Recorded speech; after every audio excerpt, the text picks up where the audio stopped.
आज जो पुण्यात्माएं बेशक कोई वित्तीय हालत उनकी बिल्कुल निर्धन है, कमज़ोर है, और परमात्मा की शरण में आए हैं, वो बहुत पुण्यकर्मी प्राणी हैं। और दुर्भाग्य है उन पुण्यात्माओं का जो दूसरे संतां के फंसे पड़े हैं, 20-20, 30-30 वर्ष हो गए वहाँ गोल्डे रगड़ते हैं, तर कुछ भी उनका पल्ला नहीं।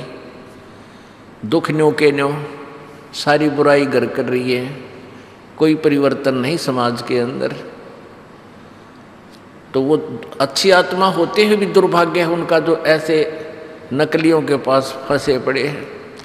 और सौभाग्य आपका जो कुछ तो उनसे निकल कर आ रहे हैं उनके जाल से,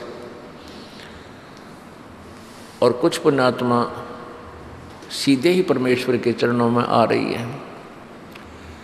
तो इस शरण में पुण्यात्मा आती हैं, वैसे कोई आ जाता है किसी के साथ तो वो यहाँ टिक नहीं पाता। जैसे कई बार क्या देखा है कि नहर टूट जाती है, नहर टूट जाती है या फ्लड आ जाता है, तो एक बार पानी बह करके ऊंचे स्थानों पर भी चढ़ जाता है, बहुत ऊंचे तक, 4-4, 5-5 फुट की ऊंचाई पर ऊपर तक पहुंच जाता है, फलों में यानी पीछे के दबाव में। और जब वो सब नॉर्मल हो जाता है तो वो जल वापस आता है, फिर वहाँ नहीं टिक सकता। तो ऐसे ही जो प्राणी पुण्यकर्मी नहीं है, किसी के कहने ते, या जैसे माता पिता अपने बेटा बेटी को प्रार्थना करते हैं, लेकर भी आ जाते हैं, आते भी हैं, सत्संग में भी आ जाता है, पर वो टिका को नहीं, जिसके पुण्य कर्म नहीं है वो चला जाता है।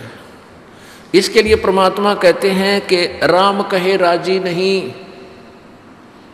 फिर कहाँ जाएगा वो, कितने गप्पे मारनियाँ दो रहे हैं कोई, या राजनेता के पाछे जय बोलता हंडे जाएगा, कुछ लेना एक न देने दो, या ताश खेलनियाँ दो रहा बैठेगा, या कितने जुआ खेलेगा, या कोई शराब गुटी लाने लग जाएगा। तो उसके विषय में कहते हैं कि राम कहे राजी नहीं, वो चोरा नाल खुशहाल, मल अखाड़ा जीतेंगे ये युगन युगन के माल। इस भक्ति रूपी अखाड़े में, इस भक्ति रूपी अखाड़े में युगों युगों के माल ही टिक पावेंगे। युगों युगों के पहलवान, अर्थात ना जाने कितने जन्मों से आप भक्ति करते हुए आ रहे हो, और जब आमना सामना होता है कुश्ती में, रेसलिंग में, तो वो पहलवान टिक पाओगा जिसने पहले एक्सरसाइज अभ्यास प्रैक्टिस कर रखी है, खूब खुराक खा रखी है। तो आप जी उन पुण्यात्माओं में से हो जो युगों युगों से प्रैक्टिस करते हुए आ रहे हो, ये राम नाम की खुराक खा रहे हो, ये पहलवान आप परमात्मा के अखाड़े के माल हो, पहलवान हो। परमेश्वर कबीर देव जी अपने सतलोक से चलकर यहाँ इस काल के लोक में आकर हमें ज्ञान सुनाते हैं, समझाते हैं कि तुम काल के जाल में फंसे हुए हो, यहाँ से पीछा छुटवा लो। पुण्यात्माओं, कुछ दिनों के बाद आपकी आत्मा में ये बात घर कर जाएगी जो आज अच्छी नहीं लगेगी। जो पहली बार प्राणी आता है, पहली बार कोई पुण्यात्मा यहाँ आता है, सत्संग सुनता है, और दास जो ये शास्त्र अनुकूल ज्ञान देता है, तो उसने जो शास्त्र विरुद्ध ज्ञान सुन रखा होता है, तो उसको ये अच्छा नहीं लगता। जब ये प्रमाण सामने होंगे तो वो स्वीकार करने पड़ेंगे। परमेश्वर कबीर जी का यहाँ आने का उद्देश्य एक ही था कि इन भोली आत्माओं को ज्ञान बता दूं, और इस काल ने इनको लोक वेद के आधार पर उल्टा ज्ञान सुना करके यहीं अपने जाल में फंसाया हुआ है। जैसा कि आप कल के सत्संग में सुन रहे थे कि परमात्मा पाना सबसे आसान है, परमात्मा प्राप्ति करना सबसे आसान है, इससे आसान कार्य पृथ्वी पर नहीं है। लेकिन ये कठिन क्यों हो गया?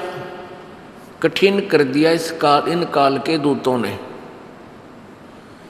शास्त्र विधि त्याग कर इन्होंने मनमानी साधनाएं प्रारंभ कर दी।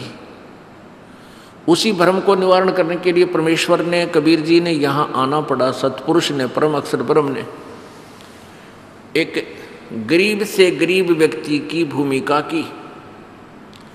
जुल्हा, हैंड टू माउथ, कपड़ा बुने, उसने बेच के आवे, उसकी कपड़े बुनने की जो मेहनताना मिले उससे अपने परिवार का गुजारा करें और साथ में सत्संग, भंडारा, धर्म भी उसी में से करते थे।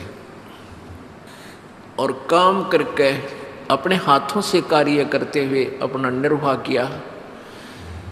हमारा ये भ्रम निवारण करने के लिए, क्योंकि हमारी ये धारणा बनी हुई थी कि परमात्मा प्राप्ति तो वो व्यक्ति करेंगे जिन्होंने सभी घर पार त्याग दिया, कर्म सन्यासी हो गए और जंगल में चले गए, वन में। वहाँ हठ योग करते हैं, तप करते हैं, फल आहार करते हैं, एक केवल कपड़े भी नहीं पहनते, अपने जो है ना लंगोट के स्थान पर, कच्छे के स्थान पर कोई केले के पत्ते आदि लपेट कर ये दिखाते हैं कि हम बिल्कुल त्यागी और बैरागी हैं। आज मनुष्यों के दर्शन भी नहीं करते, जंगल में गहरे चले जाते हैं, वही रहते हैं, फल फूल पत्ते आदि खाकर अपना निर्वाह करते हैं। बड़े बड़े बड़े बाल हो जाते हैं, दाढ़ी बढ़ जाती है, या फिर 4-5 धूने लगा कर 4-5 स्थानों पर आग, गोस उपलों की आग जलाकर उसके बीच में बैठ जाते हैं, या खड़ा होकर के तप करते हैं। कोई किसी तरह साधना करता है, कोई किसी तरह साधना करता है। तो उन साधकों को हम ये समझते थे भाई ये तो बड़े महान आत्मा हैं, बड़े अच्छे साधना कर रहे हैं, ये परमात्मा पाएंगे। लेकिन परमात्मा की चाह फिर हमसे भी नहीं छूट रही थी, जबकि हम ये भी सोचते थे कि हमें भगवान नहीं मिल पाएगा, क्योंकि हम गृहस्थी हैं, हम बाल बच्चेदार हैं, हम घर नहीं त्याग सकते, इतनी कठिन साधना भी करना हमारे बस की बात नहीं है। लेकिन फिर भी भगवान की चाह अंदर से नहीं जा रही थी, क्योंकि हम युगों युगों के माल थे।